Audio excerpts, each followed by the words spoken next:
Ошол эми бүгүнкү ынтымагыбыз бекем болсун, ортобуз толук болсун. Аксакалдарыбыз отурат мынакей Талай байке, Эмил байке, Сканер байке баары.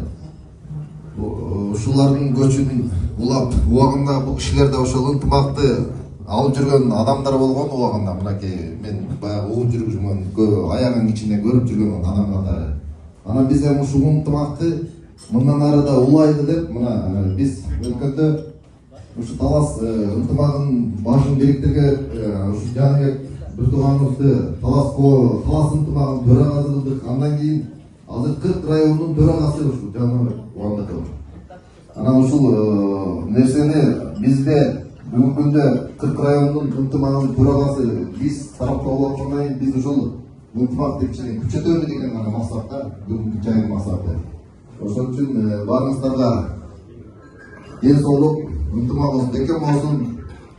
Өйдөдөбө кылдыда жөлөк болуп, бир тууганчылыгыбыз арта берсин. Таанышып жүрөлү бири-бирибизди. Ар ким ар жакта иштейт экен. Ошо кээде тойлордо жолугабыз. Мааныбай экенбиз бири-бирибизди. Ушу таанышуу, анан ынтымак бүгүнкү чайдын максаты. Анда мен сөздү Жаныбек эреге. Төрагабыз биздин. Рахмат. Урматтуу агалар, энелер, жерлештер, бүгүн монтип убакыт алып келгениңиздерге чоң рахмат.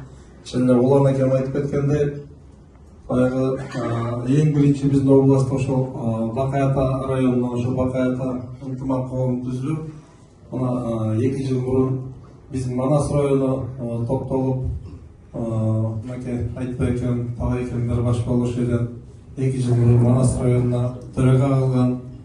Анан Улан акем айтып калды,